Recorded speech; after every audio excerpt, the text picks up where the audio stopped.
কি করছিস তুই এসব? তুই কি ভুলে গেছিস আমি তোর বড় বোন?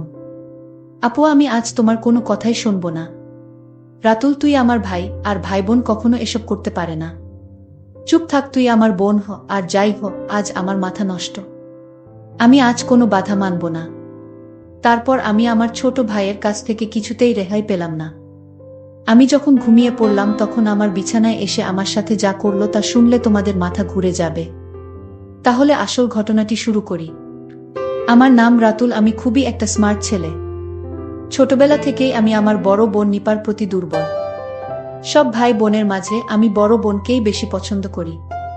বড় ভাই, মেজ বোন, ছোট বোন আর ছোট ভাই সব এক দলে থাকলেও আরেক দলে শুধু সেজ ভাই, আমি আর বড় বোন নিপা থাকি। সব মিলে আমরা 4 ভাই আর 3 বোন। বড় 3 ভাই, তারপর 2 বোন, তারপর ছোট ভাই আর ছোট বোন। আমি মেজ, আমার বয়স এখন 21 বছর। আর বড় বোন নিপার বয়স এখন 22 বছর। এ কাহিনীর শুরু আমাদের জন্ম থেকেই। আমরা গ্রামের বড় জমিদার ঠাকুর বাড়ির বড় ছেলের ঘরের ছেলে মেয়ে। ছেলে মেয়েদের মাঝে ছেলেবেলা থেকেই সবচেয়ে সুন্দরী নিপা আপু। আর তার সবচেয়ে বড় ভক্ত আমি। সে যেখানে যায় আমিও তার পিছে পিছে যাই। সব বাচ্চাদের সাথে ওর জন্য মারামারি করি। এমনকি বাড়িতে বাকি ভাই বোনের সাথেও দুজনে দল পাকিয়ে ঝগড়া করি।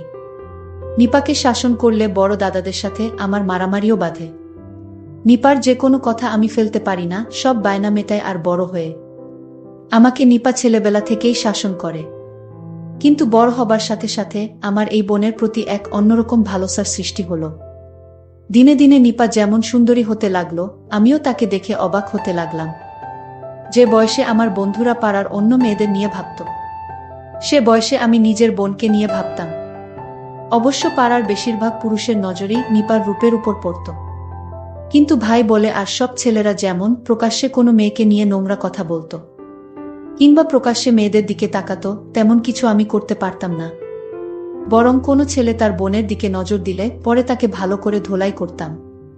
মেয়েরা ছেলেদের আচরণ বেশ ভালোই বোঝে। নিপা আমার এই নতুন পরিবর্তন ধরতে পারেনি। তা কিন্তু নয়।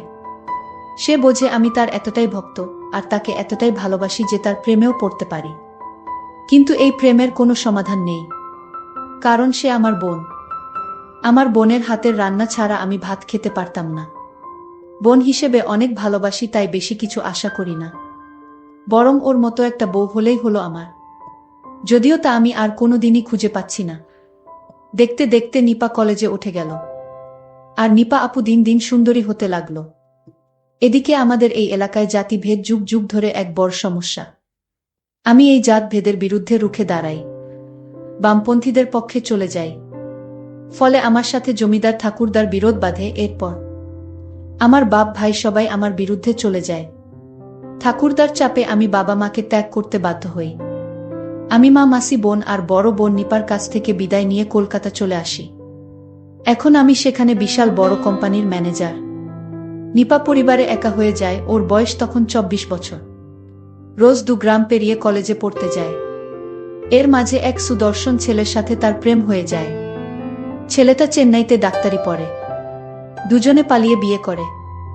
জমিদারের ভয়ে ছেলেটার পরিবার গ্রাম ছেড়ে পালিয়ে শহরে এক বস্তিতে আশ্রয় নেয়। অনেক কষ্টে ছেলেটা পড়া চালিয়ে যায়। 1 বছর পর জমিদারের লোকরা একদিন ওর জামাইকে ধরে ফেলে। ওরা নিপার বাবার নির্দেশে ছেলেটার 2 পা মেরুদণ্ড ভেঙে দেয়। নিপা তখন 9 মাসের অন্তঃসত্ত্বা। ছেলেটাকে বাঁচাতে যে চিকিৎসার প্রয়োজন তা দেবার সামর্থ্য তার পরিবারের নেই।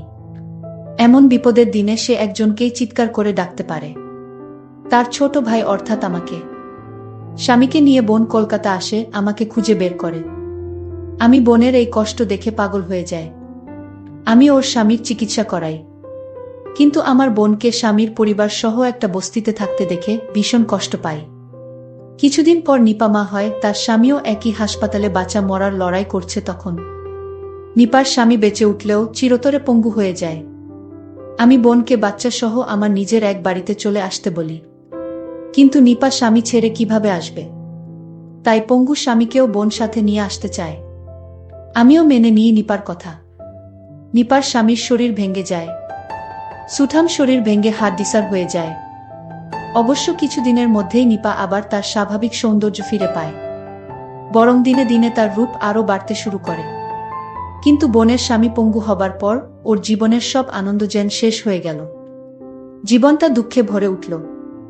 একে তো শ্বশুর কুলে কেউ নেই যে আর্থিকভাবে সাহায্য করতে পারে, অন্যদিকে পঙ্গু স্বামীকে বিছানায় খাওয়া দাওয়া, টয়লেট করানো। আমার বোনের মনটা দুর্বল হয়ে গেল, তার আনন্দ ধূলিসাৎ হয়ে গেল। এদিকে আস্তে আস্তে আমার দৃষ্টি পড়ল আমার বোনের দিকে, বরং গ্রামে ফেলে আসা সেই কিশোরী বোনের চাইতে। এখন আমার বোনকে অনেক সুন্দর লাগে, কিন্তু মনের মাঝে অনেক দ্বিধা কাজ করে। এই দোটানা কাটিয়ে অবশেষে সিদ্ধান্ত নিয়েই ফেলি, যা হয় হবে, একবার বোনকে। এইটুকু নিশ্চয়ই আমি আদায় করতে পারব বোনের কাছ থেকে। এটা করে আর ওর কোনো ক্ষতি হবে না, বরং ওকে সহ ওর বাচ্চাকে স্বামীকে ভরণ পোষণ করার গুরু দায়িত্ব যখন আমি পালন করেছি, তাই আমি বিশেষ কিছু দাবি করতেই পারি। আমি ভেবে নিলাম আমার বোনকে আমি বলবো আমি তার কাছে কি চাই। আমি আমার বোনকে বলতেই হবে, তাছাড়া আমার মনকে আমি স্থির করতে পারছি না। নিপার চোখে আমার এই পরিবর্তন ঠিকই ধরা পড়ে, কিন্তু আমি এখন তার একমাত্র গুরুজন, তার উপর অনেক দাবি আছে আমার। ছোটখাটো বিষয়ে আমাকে আর কিছু বলতে পারে না আগের মতন। আস্কারা পেয়ে আমি আরও এগিয়ে যাই। নিপা কোনো মতে স্বাভাবিক আচরণ করে। পঙ্গু স্বামীর ঘরে রোগীর ঘরের মতো দুর্গন্ধ, সুস্থ মানুষ এ ঘরে থাকতে পারে না, আর বাচ্চা থাকলে অসুস্থ হয়ে যাবে। একদিন আমি সে ঘরে গিয়ে তা টের পেলাম। তারপর বাচ্চাটাকে নিয়ে অন্য ঘরে শুতে বললাম নিপাকে। ওর স্বামীর জন্য বিশেষ বেডের ব্যবস্থা করা হলো। নিপা যে ছোট ঘরে বাচ্চাটাকে নিয়ে থাকতে শুরু করল, তার পাশেই আমার বড় স্টুডিও বেডরুম। মাঝে মধ্যে বোনকে ডেকে এনে দুজনে একসাথে টিভি শো দেখি। তখন বোনকে বলি, আমি তোমার কাছে থেকে কিছু চাই, সেই সুযোগের অপেক্ষায় থাকি। এভাবে ধীরে ধীরে 6 মাস পর নিপার জীবন থেকে তার স্বামী রোগে আরও দূরে সরে গেল, একটা বোঝায় পরিণত হল। বোনের স্বামী এখন একেবারে বিছানা থেকে উঠতে পারে না, দিন দিন রোগে দুর্বল হয়ে গেছে। আমার বোন তখন অসহ্য যন্ত্রণায় ভুগতে থাকে। একদিন বোনকে নিয়ে টিভি দেখতে দেখতে আমি বোনকে বললাম, বোন আমার একটা কথা রাখবে। সে বল, কি কথা? আমি বললাম, আমি ছোটবেলা থেকেই তোমাকে অনেক ভালোবাসি, আর এখন তোমার অনেক কষ্ট, সেটা আমি সহ্য করতে পারছি না। বোন বলল, আমার কপালে যা আছে তাই হবে।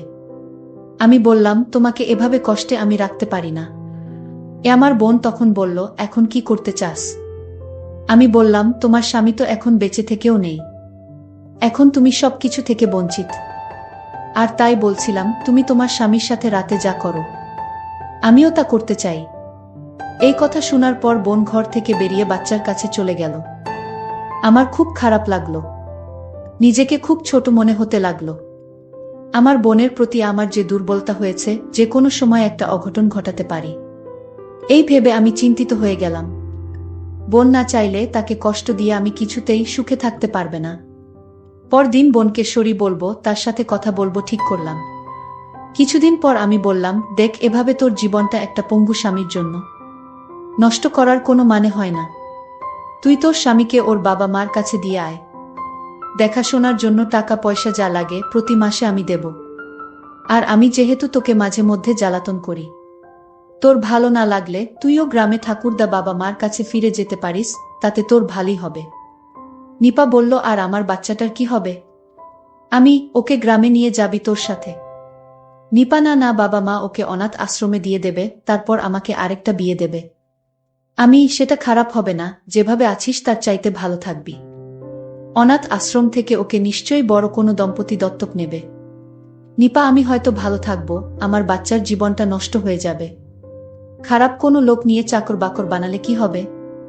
আমি, সেটা ভাবিনি আমি। আরেকটু বড় হোক, তারপর ভাবা যাবে। নিপা, আমি এখানে থাকাতে তোর খুব অসুবিধে হচ্ছে তাই না রাতুল? অনেক টাকা খরচা হচ্ছে। আমি, না না, তুই যা ভাবছিস তা না। তুই এখানে থাকলে আমি খুশিই হব, কিন্তু আমার ব্যবহারে তুই কষ্ট পাস এটা আমি চাই না। নিপা, তুই একটা বিয়ে কর না রাতুল। আমি হঠাৎ এই কথা শুনে কাশতে লাগলাম। আমি, কেন বিয়ে করব? কেন অন্য কোনো মেয়ে এসে তোকে এভাবে বাচ্চা আর স্বামী নিয়ে নিজের সংসারে থাকতে দেবে ভেবেছিস? নিপা বলল, আমি চলে যাব গ্রামে, বাচ্চাটা কাউকে দিয়ে দেব। সুন্দরী একটা বউ হলে তখন আমাকে না জ্বালিয়ে ওকে জ্বালাবি তুই। আমি চলে যাব, বাচ্চাকে দিয়ে দেব বললেই হলো, এত সহজ? যত সব বাজে কথা। অন্য মেয়েকে দিয়ে আমার হবে না, আমার শুধু তোকে চাই। তুই কি পাগল হয়েছিস? আমি আর তুই ভাই বোন। ভাই বোনের মধ্যে এসব হয় না। হে, আমি পাগল হয়ে গেছি। আমি ছোটবেলা থেকেই আমি তোমাকে অনেক ভালোবাসি। ভাই এসব কেউ বলে না লক্ষ্মী ভাই আমার। তোকে আমি খুব সুন্দর দেখে একটা বিয়ে করাবো। তাও ভাই তুই এখন এসব বলিস না। তুই আমার ভাই। আমি মানি না ভাই আর বোন হোক, আমি তোকেই চাই। নিপা বলল, কি যে বলিস না তুই রাতুল। আমাকে দিয়ে তোর বউয়ের কাজ হবে নাকি? বিয়ে তো একদিন তোকে করতেই হবে। আমি অনেক হয়েছে নে, বিয়ে যেদিন করব সেদিন দেখা যাবে। করছি না তাই তুই তোর বাচ্চাটা নিয়ে এখানে ভালোই আছিস। খাল কেটে কুমির আনার দরকার কি তোর? তোর চাইতে সুন্দরী কোনো মেয়ে আছে নাকি যে বিয়ে করব? নিপা ধ্যাত, দেখ রাতুল, আমার সাথে অমন অসভ্য কথা বলবি না। নিপা লজ্জা পেয়ে অথবা রাগ করেই ঘর ছেড়ে বেরিয়ে গেল। ছোট ভাইয়ের এই আবদার আমার আর ভালো লাগে না। আমি যে এখন কি করি? পরদিন রাতুল অফিস থেকে ফিরে বোনের ঘরে গেল খাবার দিতে বলবে বলে। আমি খাবার দে নিপা। নিপা আসছি রাতুল, বাচ্চাটাকে ঘুম পাড়িয়ে। তারপর বোন আমাকে খাবার দিল। খাবার পর আমি বোনকে আমার ঘরে আসতে বললাম।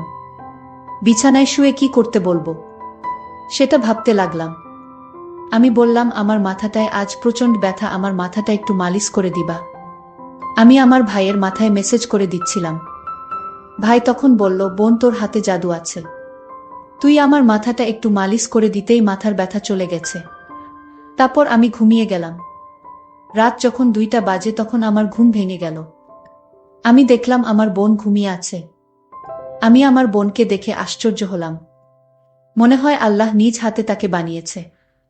আমি আর কোনো কিছুই ভাবতে পারছি না। আল্লাহর সৃষ্টি কত সুন্দর। আমি আর কিছুই না ভেবে আস্তে আস্তে বিছানা থেকে উঠে বসলাম। আমি দরজাটা লক করতে ভুলে গেছিলাম, আর তাই দরজার কাছে গেলাম। দরজাটা লক করে আবার বিছানায় এসে বসলাম। তারপর আমি তার ঘনিষ্ঠ হতে শুরু করলাম। বোন তখন বিছানা থেকে উঠে আমায় বলল, কি তুই এখনো ঘুমাসনি? আমি বোনকে বললাম, আমার কিছুতেই ঘুম আসছে না। আমার বোন বলল, তাহলে কি করলে তোর ঘুম আসবে শুনি? আমি বললাম, আমি তোমাকে বউ হিসেবে দেখতে চাই, তাহলেই আমার ঘুম হবে। ঠিক আছে, তুই জানতে কি না জানিস না, আমি তোর আপন বোন না। আমাকে অনাথ থেকে তোর বাবা নিয়ে আসছিল।